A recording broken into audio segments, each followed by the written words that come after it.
장 37절과 42절 말씀을 우리가 좀 생각해 보고자 합니다. 제자들이 성경을 받고 배웠다는 나라 말을 통해서 하나님의 복음을 전했습니다. 그것을 보고 놀란 사람들이 있었고 수에 취했다라고 비난하는 사람들도 있었습니다.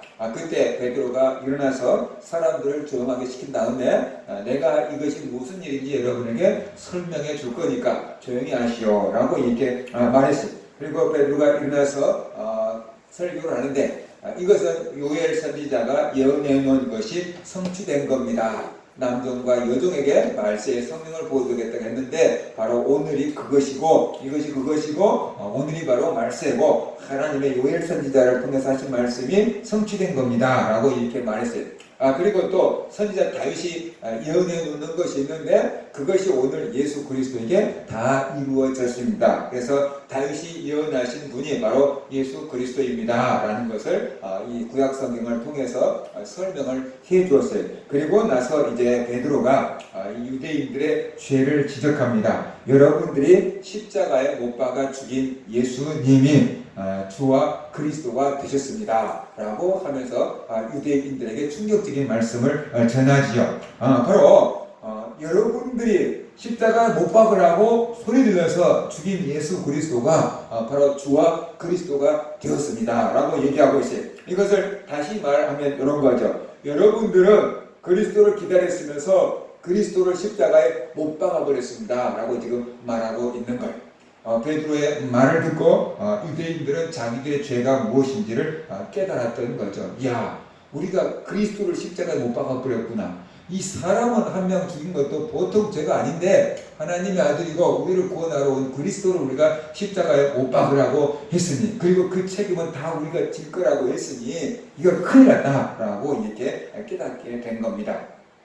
사람들이 회개하려고 그러면은 죄를 깨달은 사람은 회개를 하는데 죄를 깨닫지 않고 인정하지 않는 사람은 회개를 하지 않습니다. 그래서 바로 하나님의 복음은 일단 죄를 깨우쳐주는 것이 하나님의 복음의 1차적인 일이다. 그래서 우리가 하나님의 말씀을 들으면서 내 가슴이 찔리고 내가 죄를 깨닫고 이것이 죄였구나, 이것이 잘못이었구나 라는 것을 깨달을 때 그것이 바로 성령의 은혜인 것이고 죄를 깨달을 때 우리가 회개할 수 있고 구원을 받을 수 있는 길이 열리게 된다.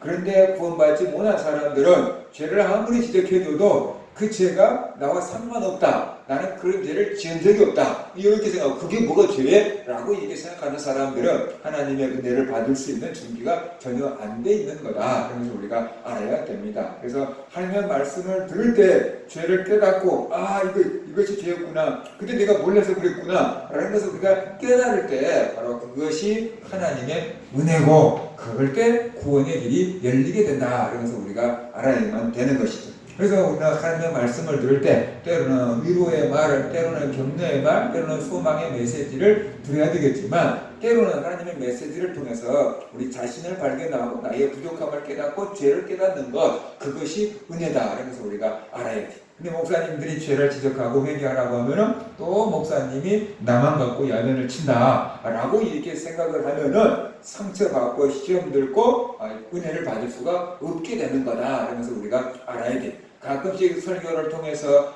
자기들의 죄가 이렇게 밝히 드러나게 되면은 사람들이 이런 반응을 보인대요. 누가 가서 일렀어? 목사님한테. 누가 가서 내 얘기를 목사님한테 했길래 목사님이 강림산에서 저런 설교를 하냐고 내 죄를 꼭꼭 지적하냐고 라고 이렇게 얘기한다는 거예요. 그게 누가 일러줘서 한 게 아니고 하나님의 성령이 그 사람에게 어떻게 해주는 거니까 지금 성령께서 그 사람이 회개할 수 있는 기회를 막 주고 계시는 거예요. 그래서 하나님이 나를 회개하라고 하시는구나 라고 회개하면은 은혜를 받을 텐데 누가 일러바쳤을까 라고 이렇게 생각하고 괘씸해 라고 이렇게 생각하고 있는 사람은 은혜를 받지 못하고 시험 들게 되는 거다. 그래서 우리가 알아야 됩니다. 그래서 하나님의 메시지를 전할 때는 바로 죄에 대한 책망이 있는 것 그것이 살아있는 메시지고 또 나의 죄를 깨닫게 될 때 그때가 바로 성령께서 내 속에서 지금 일하고 계시는 때다. 그래서 우리가 알아야만 된다는 것입니다. 이 베드로가 유대인들에게 너희가 그리스도를 십자가에 못 박아 죽였다라고 하자 그 유대인들은 야, 그분이 진짜 그리스도였구나. 우리가 그리스도를 십자가 못 박아 죽였구나. 그러면 이제 도대체 그분이 왕이고 그분이 그리스도인데 그분이 우리한테 복수하면 어떡하냐? 라고 이렇게 겁을 먹게 됐죠. 한번 생각해봐요. 여러분이 못 살게 했고 괴롭혔고 막 돈을 빼앗고 막 그랬는데 그 사람이 높은 사람이 돼가지고 여러분 사는 지역에 왔다고 생각해봐요. 그러면 보통 사람들은 무슨 생각이겠어요?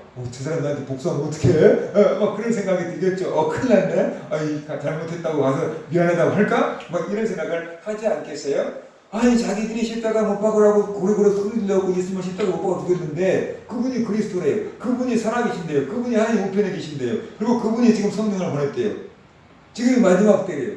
그랬으니까 이제 얼마나 두려웠겠어요. 그래서 큰일 났다. 이제 우리 영 죽었다. 라고 하는 그 두려운 마음이 생겼던 겁니다. 죄를 지으면은 정상적인 사람은 두려워요. 왜 두려운가? 죄 자체가 두려운 게 아니고 죄에 따른 형벌을 생각하기 때문에 두려운 거죠. 그래서 죄를 지은 사람들은 경찰만 봐도 혹시 나를 쫓아오나 그런 생각을 하게 된다는 거예요. 자동차를 운전하다가 보면은 가끔 신호를 어길 때가 있어요. 깜빡깜빡 할 때 그냥 급하면 어떻게 돼? 지나가지 않고 씩 지나갈 때가 있어요. 멈춰야 되는데 그냥 씩 지나갈 때가 있단 말이죠. 그러면 운전하다가도 뒤에 경찰차 안 따라오나 이렇게 보일 때가 있어요. 본다는 거죠. 사람은 죄를 지으면 두려운 마음이 있어요. 왜 그러냐? 그 죄에 따른 형벌을 생각하기 때문에 두려워하는 거예요.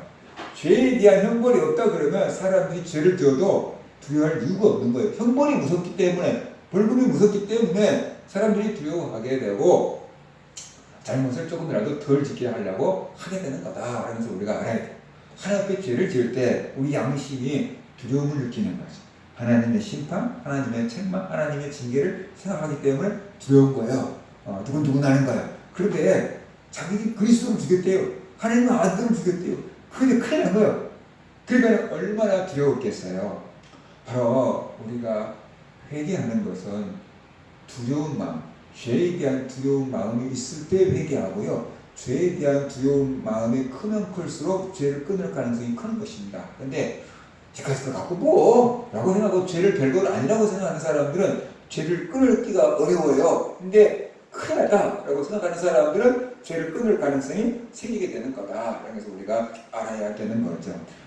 왜 죄에 대해서 두려운 마음이 없냐? 그 죄가 얼마나 큰 죄인지를 모르고 그 죄가 얼마나 심각한지를 모르고 그 죄에 따른 벌이 얼마나 큰지를 모르기 때문에 사람들이 죄를 별로 두려워하지 않게 되는 거다. 그러면서 우리가 알아야 되는 거죠. 요즘에 이제 민식이법이 시행이 돼가지고 어린이 보호구역에서 사고가 나면은 옛날보다 훨씬 더 강력한 가중처벌을 받게 돼 있잖아요. 그래서 운전을 할 때도 그 학교 앞에나 어린이 보호구역에 가면은 신경이 쓰여요. 근데 어떨 때는 그 학교 앞인데도 신호등도 지키지 않고 그냥 시장생 다니는 차를 볼 때 나는 무슨 생각하냐면 저 사람들은 민식법이 시행되는 것을 알고는 있을까? 라는 그런 생각. 알고도 저렇게 다닐까? 술 취하지 않는다면 어떻게 저렇게 다닐까? 라는 그런 생각을 하게 된다는 거죠. 한번 사고 내서 10년 정도 감옥살이를 하고 나온 거면 이 세상 달라지고 있을 거예요. 근데 그것을 모르고 사람들이 이렇게 생생 걸고 다니고 있다라는 거죠. 이게 무감각하거나 나는 아닐 거야 라고 생각하거나 그렇기 때문에 사람들이 그렇게 겁이 없는 거죠. 그죠? 실질적으로 그런 사고가 날 거라고 한다고 하면 누가 그걸 하겠어요? 그런 사고가 나는 아닐 거야 라고 생각하기 때문에 그런 일들을 벌이고 있는 거다. 그래서 우리가 알아야 됩니다. 그래서 죄에 따른 그 형벌, 이 죄에 따른 결과를 우리가 추측해보고 그것이 얼마나 큰 형벌이고 얼마나 무서운 죄인지를 알 때 사람들은 회개를 하게 되고 그 죄를 끊으려고 애를 쓰게 되는 거다. 그래서 우리가 알아야만 되는 것이죠. 젊어서 담배를 막 피고 술을 막 먹고 뭐 건강하니까 뭐 어때? 막 밤새고 막 그럴 수 있어요. 그런데 그런 걸 다 겪어본 사람이 나중에 여기저기 병 들었고 이런 소리가 있는데 그러지 마라. 그러다면 내 꼴 난다. 라고 하지만 지금 자기들이 건강하니까 아이고 나는 괜찮아. 이렇게 생각하면서 사람들이 그렇게 나쁜 것들을 막 먹어대고 막 그런다라는 거죠. 그래서 그 뒷일을 생각하지 않으니까 무서워하지 않는 건데, 하나님의 형부를 무서워할 때 사람들은 그에서 벗어나려고 해. 그래서 자기들이 그리스도를 죽였으니까 큰 형벌을 받겠다 생각했어요. 그래서 그들이 너무 두려웠어요.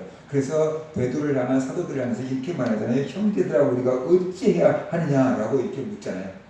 왜 그래? 큰일 났다는 거죠. 우리가 그리스도를 죽였으니까 큰일 났다. 이제 어떻게 해야 되냐? 우리는 영 죽었는데 이제 어떻게 해야 되냐? 라고 지금 묻고 있는 거죠. 그 정말로 죄 때문에 고민하는 사람들은 어떻게 하면 죄를 이길 수 있을까라는 고민을 하게 되는 거죠. 그래서 그 죄를 이길 수 있는 방법을 터득할 때 사람들은 그냥 천하를 다하는 것 같은 거예요. 근데 죄 때문에 고민하지 않는 사람에게 죄 해결책을 갖다 주면은 아무것도 안 필요하다는 거죠. 예를 들어서 몸이 건강한 사람에게 약을 갖다 주면은 먹어도 돼! 라는 거예요. 그런데 정말로 병들어 있는 사람한테 그한테 딱 맞는 약을 갖다 주면 어떻게 돼요? 정말로 고맙다고 막 큰 생명의 은인이라고 막 할 거예요.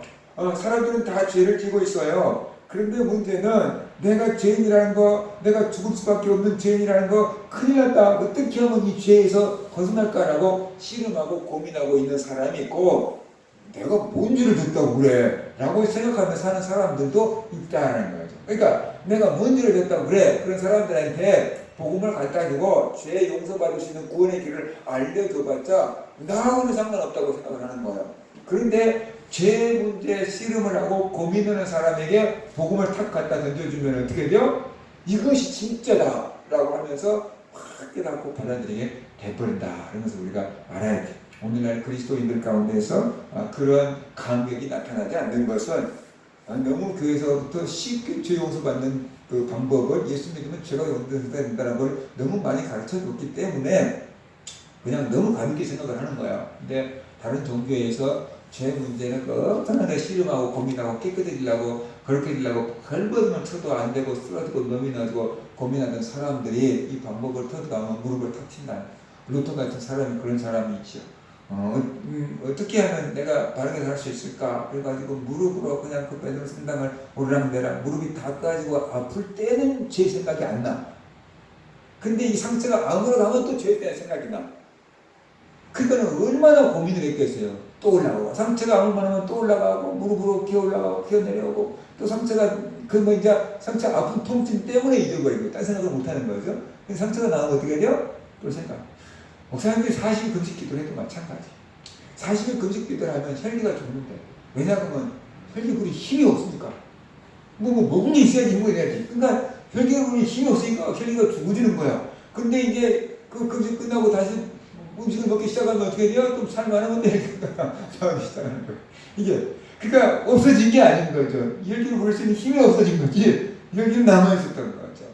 그런데 루터가 그렇게 죄 때문에 고민하다가 오직 의인은 믿음으로 말미암아 살리라라는 그 로마서의 말씀을 탁 듣고 이거다 라고 깨달은 거잖아요. 그래서 그거 하나 붙잡고 씨름을 하다가 종교개혁을 일으켰던 거잖아요. 그러니까 죄 때문에 씨름했던 사람들에게 오직 예수를 믿으면 모든 죄가 용서받는다는 것은 정말로 그건 생명수와 같은 복음이 되는 거예요. 근데 어렸을 때부터 귀가 닦였던 사람, 애기들부터 병만 다 아냐? 뭐 이렇게 생각을 하고 별로 감격할 줄을 모른다. 그러면서 우리가 알아야 된다는 거예요. 근데 복음이 그렇게 감격할 수 없는, 가치가 없는 게 아니고 정말 그렇게 감격스러운 건데 내 죄가 얼마나 흉악한지 내가 얼마나 큰 형벌을 받을 것인지를 깨닫지를 못하기 때문에 복음의 소중함을 모르는 거다. 그러면서 우리가 알아야만 되는 것입니다. 그래서 복음의 깊이를 알라 그러면은 그래서 이렇게 말해요. 죄가 더한 곳에 은혜가 조금 넘쳤다라고 얘기한 거예요. 죄를 깨달으면 깨달은 것만큼 은혜의 감격이 크게 느껴지는 거야. 근데 내가 그래도 나는 차가로 살았어 라고 생각하는 사람들은 그 구원의 은혜를 줘도 엄마고 차가로 살았으면 구원 받아야지고 이렇게 생각을 한다는 거죠. 근데 아주 흉악한 죄를 지었다라고 생각하는 사람들은 그 속에서 내가 건진받은 것은 오직 예수 그리스도의 은혜밖에 없어 라고 이렇게 말하게 되는 거다. 그래서 우리가 알아야 됩니다. 그래서 복음을 깊이 알게 하려고 그러면은 죄를 깊이 찔러드릴 수밖에 없고, 죄를 깊이 찔러든다는 것은 사람이 근본적으로 타락한 죄인이라는 것을 얘기할 수밖에 없는 거예요. 내가 오늘 좀 착하게 살았다고 해서 내가 우인이 아닌 거고, 사람은 근본적으로 죄에 오염이 돼 있어서 죄를 지을 수밖에 없는 존재. 인간적으로 보면 구제불능이라는 것을 우리가 깨닫게 될 때, 하나님 은혜가 아니면 살 길이 없습니다 라는 고백이 나오고, 그때 진짜 그리스도의 복음을 우리가 소중하게 깨달을 수가 있게 된다는 것. 그래서 이 사람들이 형제 우리 어쩔까라고 이렇게 묻잖아요. 그럴 때 답을 줘야 돼. 그럴 때 복음을 주면 이제 살 길이 열리는 거죠. 그때 베드로가 뭐라고 말합니까? 회개하라 그러잖아요. 그리스도의 이름으로 세례를 받으라고. 그러면 성령을 선물로 받을 것이다 라고 말하고 있잖아요. 그 소리가 뭡니까? 회개하면 용서해 주신다 라고 얘기하고 있는 거예요. 너희들이 그리스도를 못 박으라고 해서 십자가 못 박아 죽였지만, 그렇게 큰 죄를 지었지만 회개하면 하나님 용서해 주신다. 회개하면 살려주신다 라고 얘기하고 있는 거죠. 그래서 베드로가 그 유대인들의 죄를 지적하는 의도가 여기에 있는 거죠. 베드로가 죄를 지적하는 것은 깨닫고 회개케 하기 위해서 베드로는 죄를 지적한 거예요. 그런데 사탄은 우리를 죄를 지적하는 이유가 뭐냐 그러면, 우리는 죄를 깨닫고 내가 쓸모없는 인간이라는 것을 알고 좌절하고 낙심하고 자살하게끔 하려고 죄를 지적하는 거예요. 그래서 하나님이 죄를 지적하는 것은 회개하고 살 길을 찾아라고 죄를 지적하는 거고, 사탄이 우리 죄를 지적하는 것은 정죄하는 거죠. 그래가지고 나를 쓸모없는 인간으로 만들고 그리스도에게서 멀어지게 만들고 그냥 우울해서 자살하게끔 만드는 것, 그것이 사탄이 우리를 정죄하는 거다라는 거죠.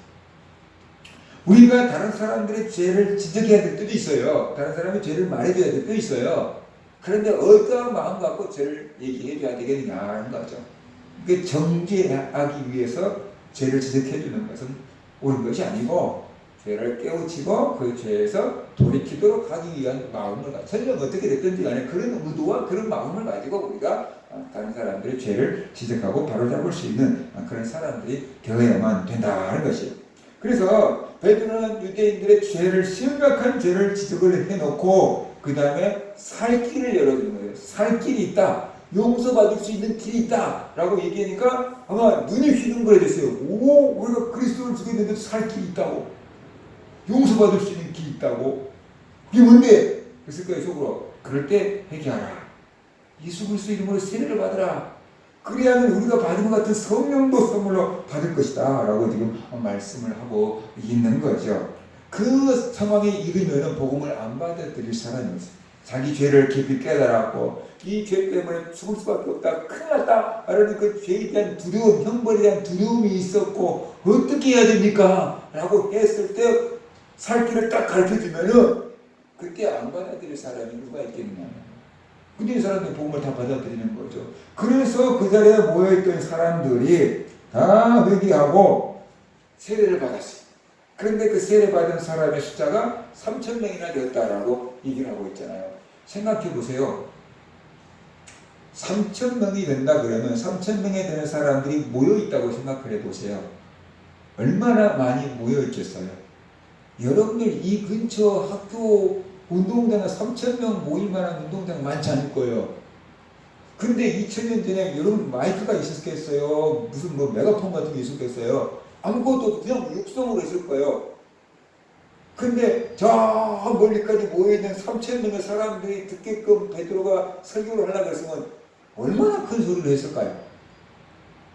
우리 같았으면 목이 다 쉬어버렸을지도 몰라요. 저 3,000명의 사람들이 모여있는 가운데 웬만큼만 교회도 3,000명이 모이는 교회도 한꺼번에 3,000명이 모이는 게 아니잖아요. 1부, 2부, 3부 막 이렇게 해가지고 3,000명이 모이는 거고, 거기에 목사님이 마이크를 하고 여기저기 스피커 다 있어가지고 설교를 듣고 가는 거잖아요. 근데 야외, 실내도 아니고 야외에서 3,000명이 되는 사람들에게 베드로의 메시지가 들렸고 그 사람들이 듣고 회개를 했다는 것은, 그건 사실 사람이 힘으로 막 할 수 있는 게 아니다라는 거죠. 베드로의 목소리도 엄청 컸어야 할 것이고, 3,000명이나 되는 사람들 가운데 애가 없었겠어요? 여자가 없었겠어요? 할아버지가 없었겠어요? 다 있었겠죠? 그런데 그 사람들이 각자 자기들 말하고 떠들었다 그러면은 저 뒤에 있는 사람들이 복음을 제대로 들었겠어요? 못 들었겠어요? 못 들었겠죠. 그런데 그 3,000명이나 되는 사람들이 어른 아이 할 것 없이 다 조용하게 베드로의 설교를 들었다는 거예요. 그러니까 그 3,000명이나 되는 사람들이 복음의 메시지를 확실하게 들을 수 있었다는 거죠. 복음의 메시지를 확실하게 들었으니까 성령의 감동을 받고 이 사람들이 회개하고 세례를 받을 수가 있었다는 거예요. 그게 사람의 힘으로 가능하겠느냐라는 거죠. 오래전에 우리 중고등부 학생들을 데리고 하늘산 기도원을 갔어요. 청소년 집회를 갔어요. 그 이제 첫날이니까 여기저기서 막 이교회 저교회 막 얘들 선생님들 막 와갖고 명찰 받고 OTS 받고 막 얼마나 시끄러운지. 유명한 김모 목사님이 나와서 설교를 했는데 하나가 들리지 않아요. 하나가 들리지 않아요. 얘들이 하도 지원방송을 하고 쟤네들이 떠들고 막 그러니까 조용히 하라고 목사님이 해도 소용없어. 쟤네들 끼막 그래가지고 이런 상황에서는 할 수가 없다고 수련회비 돌려달라고 돌려받아 가버린 교회들도 있었어요.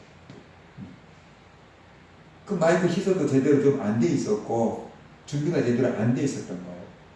그러니까 얘네들 여기저기 떠드니까 감당이 안 돼. 3,000명 모이도 않는데 감당이 안 돼.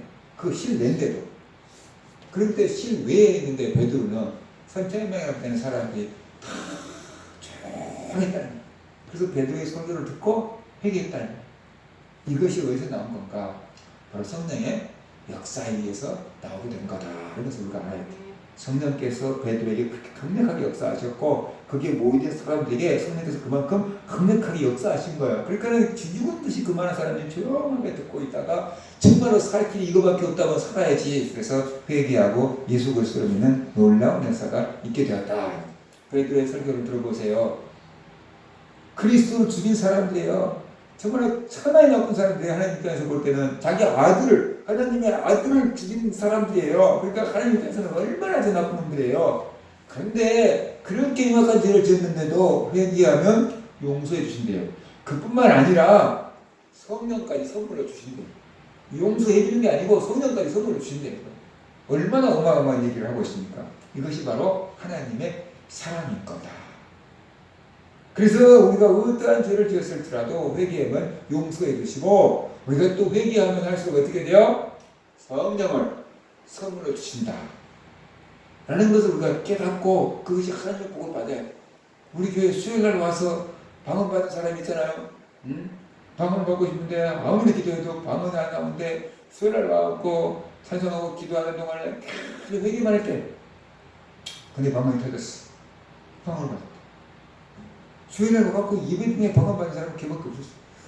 남은 다른 사람은 기도회 때 받았는데 그 사람은 혼자서 그냥 수요일날 와갖고 회개하다가 방언을 받았어. 주님이 분명히 말씀하셨잖아요.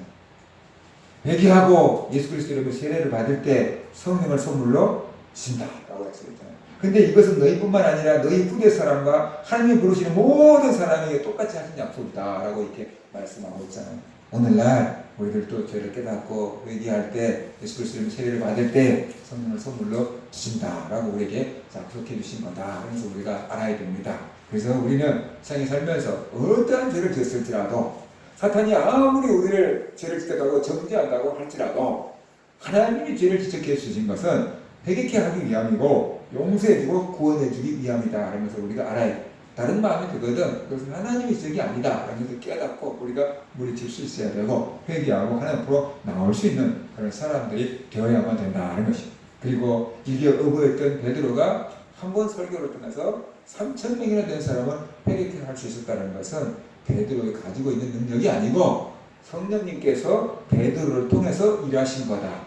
성령님께서 베드로를 사용하신 거다. 라면서 우리가 알아야 돼요. 예를 들어서 우리가 그랜드 피아노를 사다 놨다고 해봐요. 그런데 그랜드 피아노를 내가 치면은 도레미파 솔라시도나 치든지 말든지 할 거예요. 그 비싼 피아노를 갖다 놓고 고작 연주하는 것이 젓가락 생긴 것도 아니고 도레미파 솔라시도 치다가 말 거예요. 그런데 잘 치는 피아니스트를 갖다 놓는다 그러면 그것을 통해서 굉장히 아름다운 음악이 나오겠죠.